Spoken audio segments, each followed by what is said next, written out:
ताज्या घडामोडींसाठी स्वानंद न्यूजला सबस्क्राइब करा आणि बेल आयकॉनवर क्लिक करा। मुख्यमंत्री एकनाथ शिंदे यांच्या वर्षा निवासस्थानी बौद्ध भंतेजींना चिवरदान, धम्मदान आणि भोजनदान कार्यक्रम आयोजित करण्यात आला होता। या कार्यक्रमात भंते समूहाने मुख्यमंत्री शिंदे आणि त्यांच्या कुटुंबियांना धम्म आशीर्वाद दिले। यावेळी मोठ्या संख्येने भंतेजी या कार्यक्रमाला उपस्थित होते। मुख्यमंत्री एकनाथ शिंदे आणि खासदार श्रीकांत शिंदे यांच्या हस्ते भंतेजींना भोजनदान देण्यात आलं। मी मनापासून या ठिकाणी स्वागत करतो। आज या आपल्या उपस्थितांच्या उपस्थितीने वर्षा निवासस्थानी प्रेमाचा आणि आपल्या आशीर्वादाचा वर्षाव झाला आहे असं म्हटलं तर वावगं ठरणार नाही।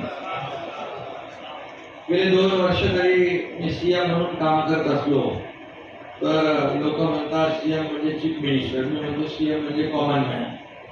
आणि सामान्य माणसाच्या या वर्षा निवासस्थानी तुमच्यासारखे सर्व असामान्य भंतेजी उपस्थित झालेले आहेत हे माझं मी भाग्य समजतो। आणि मी मनापासून आपलं स्वागत करत असताना आपल्या सर्वांना धन्यवाद देतो। खरं म्हणजे आज जगात अनेक ठिकाणी संघर्ष, युद्ध सुरू आहे, परंतु खरं सांगायचं म्हटलं तर आज जगाला युद्धाची नाही तर बुद्धाची गरज आहे। आणि हे आपण सगळ्यांनी आचरणात आणलं तर फार समाज, आपला देश, आपलं राज्य सुखी झाल्याशिवाय राहणार नाही।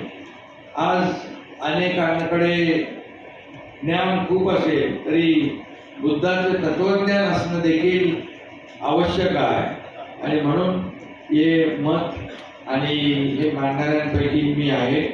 आमचं राज्य सरकार या दोन्ही तथागत भगवान गौतम बुद्ध आणि बाबासाहेबांची संविधान आपलं घटना यावर आधारित आमचा राज्यकारभार सुरू आहे।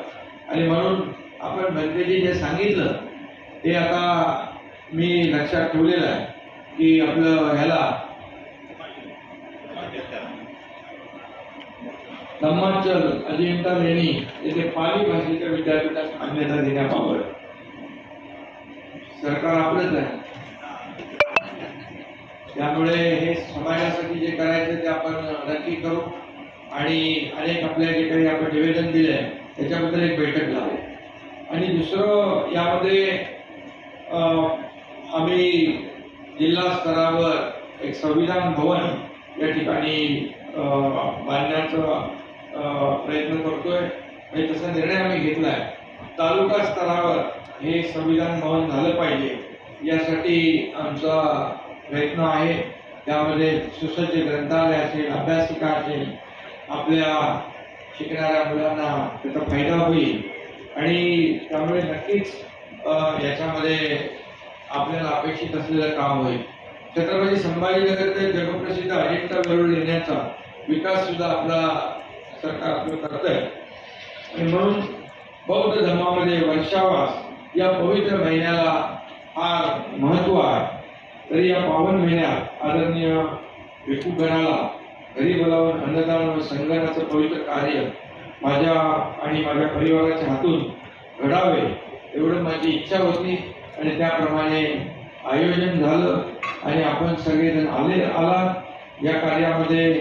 आपले राहुल लोंढे, खासदार डॉक्टर श्रीकांत शिंदे, अनिल गायकवाड, आपले राजीव वाघमारे हे सगळ्यांचंच योगदान आहे। या कार्यामध्ये आपल्या सगळ्यांचं जे काही आम्ही समाजासाठी करतोय, या राज्याला पुढे नेण्यासाठी करतोय आणि खरं म्हणजे आपला देश पुढे गेला तर राज्य पुढे जातं, देशाचा विकास झाला तर राज्याचा विकास होतो। आणि म्हणून देश आपला जगभरामध्ये भारत देश हा नंबर 1चा देश झाला पाहिजे असा सगळ्यांचा प्रयत्न आहे। आणि प्रधानमंत्री महोदय त्या दिशेने प्रयत्न करतायत आणि महाराष्ट्र देखील मोठं राज्य आहे। आणि आपण पाहिलं की आज तुम्हाला गेल्या 2 वर्षामध्ये आम्ही केलेलं काम आपल्या समोर आहे। आज मोठे मोठे रस्ते होत आहेत, पूल होत आहेत, मेट्रो होती आहे, अनेक प्रकल्प होत आहेत आणि त्याचबरोबर दुसरीकडे कल्याणकारी योजनाही होत आहेत। म्हणजे त्याच्यातलं एक उदाहरण फक्त सांगेन, मुख्यमंत्री माझी लाडकी बहीण योजना, अनेक योजना आहेत. सरकार कुणासाठी असतं? सरकार सर्वसामान्यांच्या जीवनामध्ये परिवर्तन आणि सुखाचे, समाधानाचे, आनंदाचे दिवस आले पाहिजे सर्व घटकांसाठी. शेतकरी, कष्टकरी, कामगार, माता भगिनी, आपण सगळ्या लोकांच्या जीवनामध्ये बाबासाहेब नेहमी म्हणायचे की आपण जे जन्माला आल्यानंतर आपण स्वतःसाठी तर जगतो, पण दुसऱ्यासाठी जगण्यामध्ये जो आनंद आहे, तो आनंद कुठे कधी म्हणजे एक कोणी हिरावून घेऊ शकत नाही. आणि म्हणूनच रात्रंदिवस काम करण्याचा प्रयत्न आपलं सरकार करतंय.